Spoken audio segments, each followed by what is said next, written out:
ঢুকে যাবে। বুঝতে পারছেন না যে 50 লক্ষ টাকা আমার ব্যাংকে ছিল, 1 বছর পরে দেখি বাপ রে বাপ 60 লক্ষ। কোনো কিছু লাগেনি, কোনো রিস্ক নাই। কোন রিস্ক আছে কি? কাকে 5 লক্ষ টাকা ব্যবস্থা করতে দিবেন? ব্যবস্থা করতে 5 লক্ষ টাকা দিয়েছেন, তার 3 মাস পরে বলছে যে টাকাই নাই। আপনাকে লাভ দেবো কি? টাকাই নাই। ওই বুদ্ধিবান, ব্যাংকে রাখি টেনশন মুক্ত, লাখ লাখ টাকা নেন খান। চিরদিন থাকবে না সর্বশক্তিমান তিনি। সুদখোরকে ভিক্ষুক হতেই হবে, আজ হোক আর কাল হোক। পরের অংশে আল্লাহ বলেন, দান মানুষের টাকাকে বেশি করে দেয়। এই কথা বোঝা কঠিন। আমি 100 টাকা থেকে 10 টাকা যদি দান করি আর 90 টাকা যদি বাক্সে রেখে দিই, 1 বছর পরে যদি বের করি 90 টাকাই থাকবে। তো আল্লাহ বেশি করেন বলছেন যে? তো বুঝতে পারলাম না বেশি হয় কিভাবে। কেন বুঝতে পারছেন না? বছরের প্রথমে ছিল আপনার 10 লক্ষ, রমাজানে এসে দেখছেন 15 লক্ষ, আর ওর ছিল গত রমাজানে 10 লক্ষ। কি হতে এখন নাকি হয়ে গেছে 7 লক্ষ। ওর 3 লাখ কোথায় গেল? ব্যবসায়ের খেয়েছে। এরটা বেশি হলো, লাভ হয়েছে। তো এটাই তো আল্লাহ কি বলবেন যে তুমি 90 টাকা রেখেছিলে, এ নাও 10 টাকা? এভাবে বলবেন?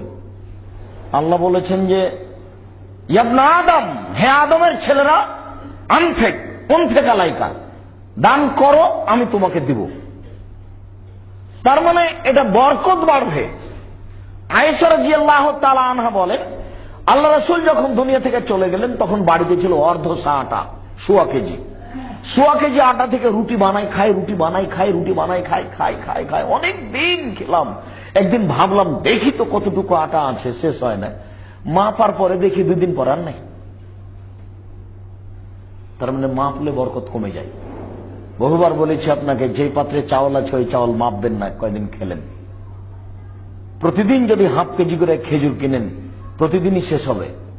আজকে একটা 10 কেজির 20 কেজির কার্টন নিয়ে আসেন, একদিক খুলে দিয়ে আপনার স্ত্রী প্রতিদিন 250-300 করে বের করবে, রমাজান শেষ হয়ে যাবে, শেষই হবে না। বরকত হবেই, হতে হবে। এটা আল্লাহর বিধান, এটা আল্লাহ রাসূলের নীতি, এটা আল্লাহর নীতি, এটা হবেই, কাউকে বলা লাগবে না। আল্লাহ রাসূল বলছেন, কিলু তাআমাকুম ফাইনাল বারাকা, চাউল মেপে রান্না করেন, আটা মেপে রুটি বানান, ওতে বরকত হবেই, বেশি হবেই, আপনাকে বলা লাগবে না, চিন্তা ভাবনা করা লাগবে না। এরযুকু মাইয়াশা বেগাইরে হিসাব, তিনি রুজি মানুষকে দিয়া থাকেন হিসাব ছাড়াই। অতএব টাকা বেশি হবেই। দান করলে তার সম্পদ বেশি হবে, কোনোদিনই কমবে না। আবু হুরায়রা রাদিয়াল্লাহু তাআলা আনহু বলেন, রাসূল সাল্লাল্লাহু আলাইহি ওয়াসাল্লাম বলেছেন, মা নাকাসাত সাদকাতুম মিন মালিন, দান মানুষের টাকাকে কমায় না, দান মানুষের টাকাকে বেশি করে। আল্লাহ তাআলা বলেন, তোমরা আমাকে কর্জ দাও, আমি তোমাদের বেশি করে দিব। আবু হুরায়রা রাদিয়াল্লাহু তাআলা আনহু বলেন, রাসূল সাল্লাল্লাহু আলাইহি ওয়াসাল্লাম বলেছেন, মা মিন ইয়াউমিন ইসবিহুল ইবাদু ফিহি, এমন কোন দিন নেই যে দিনে মানুষ সকাল করে, মালাকানি ইয়ানজিলানে, সেই দিনে 2 জন ফেরেশতা আকাশ থেকে নেমে আসেন।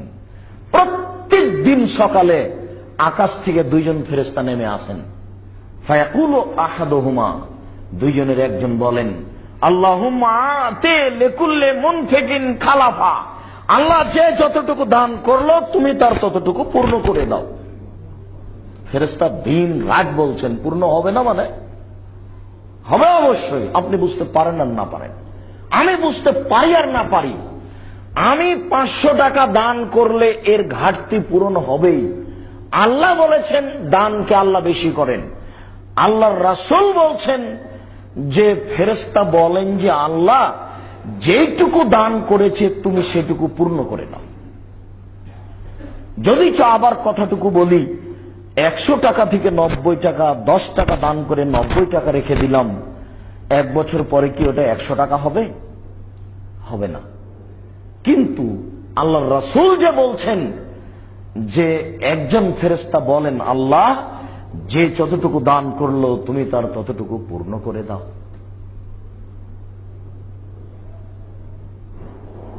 আল্লাহ তাআলা বলছেন, আদম সন্তান তুমি দান করো, আমি দিব।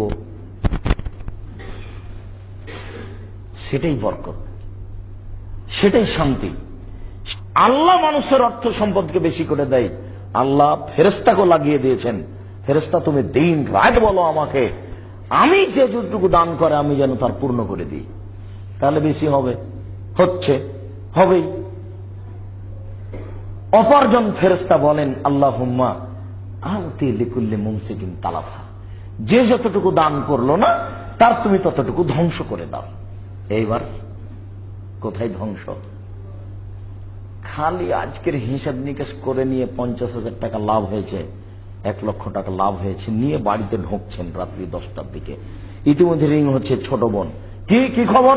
ভাইয়া ভাইয়া ভাইয়া তোমার ভাই না গাড়িতে চড়ে উল্টে পড়ে হাত ভেঙে গেছে, 40,000 ঢাকা মেডিকেলে। কত টাকা? 40,000। আচ্ছা, এই মোবাইল হওয়ার পূর্বে কি আপনি বুঝতে পারছিলেন যে আমার ছোট বোনের ছেলের হাত ভেঙে যাবে, ঢাকা মেডিকেলে ভর্তি, 40,000 এখনই? এটা কি আপনি একটু আগে ভাবছিলেন?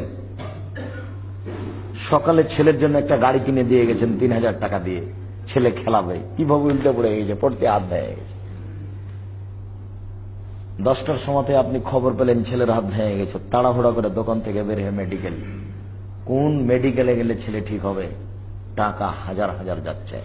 5 মিনিট আগে কি ভেবেছিলেন টাকা ধ্বংস হবেই? আপনাকে বলা লাগবে না কিভাবে টাকা ধ্বংস হবে, এই কথা আপনাকে ভাবা লাগবে না, এমনিতেই হবে। আল্লাহর নবী বলেছেন যে ফেরেশতা অপরজন বলতে থাকেন, আল্লাহ যে যতটুকু দিল না তুমি তার ততটুকু ধ্বংস করে দাও, হবে। এই কারণে তো রাসূল সাল্লাল্লাহু আলাইহি ওয়াসাল্লাম দানের উপরে গুরুত্ব আরোপ করতে গিয়ে কৃপণতার সাইডকে খুব কঠিন ভাবে বলেছেন। তিনি বলেছেন, লা ইয়াদখুলুল জান্নাতা বাখিল, কৃপণ জান্নাতে যাবে না। তিনি বলছেন, সালাসাতুন মুহলিকাতুন, 3 শ্রেণীর মানুষ ধ্বংস হয়। তার 1 শ্রেণীর মানুষ হচ্ছে শহুন মুতা, যে কৃপণতাকে মেনে চলে, দিতে চেয়ে দেয় না, দিব কি দিব না, দিব কি দিব না, দেয় না, দিতে পারে না, ফকিরকে টাকা দিতে চায় না, কমই খারেজি মাদ্রাসা দান করতে পারে না, মনটা একটু খাটো হয়ে যায়, দিব কি দিব না, দিতে পারে না, দিতে চায় না। আল্লাহ তাআলা বলছেন, আল্লাহ রাসূল সাল্লাল্লাহু আলাইহি ওয়াসাল্লাম এভাবে বলছেন যে 3 শ্রেণীর মানুষ ধ্বংস হবে, জাহান্নামে যাবেই। তার 1 শ্রেণীর মানুষ হচ্ছে শহুন মুতা, যে কৃপণতাকে মেনে নেয়। রাসূল সাল্লাল্লাহু আলাইহি ওয়াসাল্লাম বলেন, ওয়াত্তাকু শুহা ওয়া শুহা আহলাকা মান কানা ক্বাবলাকুম, তোমরা কৃপণতা থেকে বাঁচো, তোমরা কৃপণতা থেকে বাঁচো।